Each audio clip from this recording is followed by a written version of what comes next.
हरिशंकर परसाई की चूहा और मैं कहानी एक व्यंग्यात्मक कहानी है। यह अपने अधिकारों के लिए सचेत होने पर जागरूक करती है। कहानी की स्टार्टिंग होती है। यहाँ लेखक कहता है कि चाहता तो लेख का शीर्षक मैं और चूहा रख सकता था, पर मेरा अहंकार इस चूहे ने नीचे कर दिया। जो मैं नहीं कर सकता, वह मेरे घर का यह चूहा कर लेता है। जो इस देश का सामान्य आदमी नहीं कर पाता, वह इस चूहे ने मेरे साथ करके बता दिया। इस घर में एक मोटा चूहा है। जब छोटे भाई की पत्नी थी, तब घर में खाना बनता था। इस बीच पारिवारिक दुर्घटनाओं, बहनोई की मृत्यु आदि के कारण हम लोग बाहर थे। इस चूहे ने अपना अधिकार मान लिया था कि मुझे खाने को इसी घर में मिलेगा। ऐसा अधिकार आदमी भी अभी तक नहीं कर पाया। चूहे ने मान लिया है। लगभग 45 दिन घर बंद रहा। मैं तब अकेला लगा। घर खोला तो देखा चूहे ने काफी क्रॉकरी फर्श पर गिराकर फोड़ डाली। वह खाने की तलाश में भड़बड़ाता होगा और क्रॉकरी और डिब्बों में खाना तलाशता होगा। उसे खाना नहीं मिलता होगा तो वह पड़ोस में कहीं कुछ खा लेता होगा और जीवित रहता होगा। पर घर उसने नहीं छोड़ा। उसने इसी घर को अपना मान लिया। जब मैं घर में घुसा, बिजली जलाई तो मैंने देखा कि वह खुशी से चहकता हुआ यहाँ से वहां दौड़ रहा है। वह शायद समझ गया कि अब इस घर में खाना बनेगा, डिब्बे खुलेंगे और उसकी खुराक उसे मिलेगी। दिन भर वह आनंद से सारे घर में घूमता रहा। मैं देख रहा था उसके उल्लास से मुझे भी अच्छा लगा। पर घर में खाना बनना शुरू नहीं हुआ। मैं अकेला था। बहन के यहाँ जो पास में ही रहती थी, दोपहर को भोजन कर लेता, रात को फिर से खाता हूँ तो बहन डब्बा भेज देती। खाकर मैं डब्बा बंद करके रख देता। चूहा राम निराश हो गए।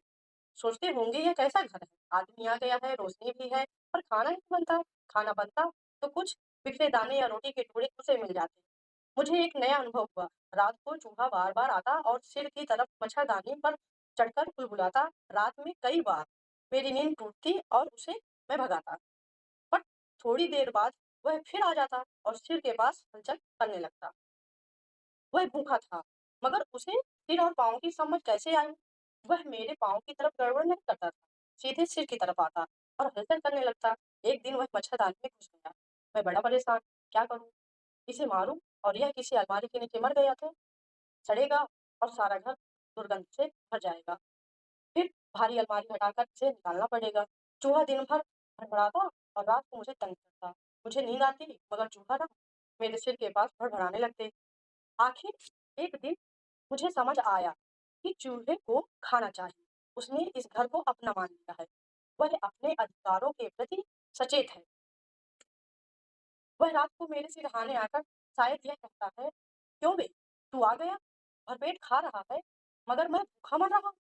मैं इस घर का सदस्य हूँ, मेरा भी घर है, मैं तेरी नींद हराम कर दूँ। तब मैंने उसकी मांग पूरी करने की तरकीब। रात को मैंने भोजन का डब्बा खोला तो पापड़ के कुछ टुकड़े यहाँ वहाँ डाल दिए। चूहा कहीं से निकल आया और एक टुकड़ा उठाकर अलमारी के नीचे बैठकर खाने लगा। भोजन पूरा करने के बाद मैंने रोटी के कुछ टुकड़े फर्श पर डाल दिए तो सुबह देखा वो सब गायब। एक दिन बहन ने चावल के पापड़ भेजे। मैंने 3-4 टुकड़े फर्श पर डाल दिए। चूहा आया, सूंघा और लौट गया। उसे चावल के पापड़ पसंद नहीं। मैं चूहे की पसंद से चमत्कृत रह गया। मैंने रोटी के कुछ टुकड़े डाल दिए। वह एक के बाद एक टुकड़ा लेकर जाने लगा। अब यह रोजमर्रा का काम हो गया। मैं डिब्बा खोला तो चूहा निकलकर देखने लगता। मैं 1-2 टुकड़े डाल देता, वह उठाकर ले जाता। पर इतने से ही उसकी भूख शांत नहीं होती थी। मैं भोजन करके रोटी के टुकड़े फर्श पर डाल देता, वह रात को उन्हें खा लेता और सो जाता। इधर मैं भी चैन की नींद सोता। चूहा मेरे सिर के पास गड़बड़ नहीं करता। फिर वह कहीं से अपने भाई को ले आया। कहा होगा, चल बे मेरे साथ उस घर में। मैंने उस रोटी वाले को तंग करके डरा के खाना निकलवा लिया। चल दोनों खाएंगे, उसका बाप भी हमें खिलाए, वरना हम उसकी नींद हराम कर दें। हमारा हक। अब दोनों चूहे रात मजे से खा रहे। मगर मैं सोचता हूँ, आदमी क्या चूहे से भी बदतर हो गया है? चूहा तो अपनी रोटी के हक के लिए मेरे सिर पर चढ़ जाता, मेरी नींद हराम कर देता है। इस देश का आदमी कब चूहे की तरह आचरण करेगा?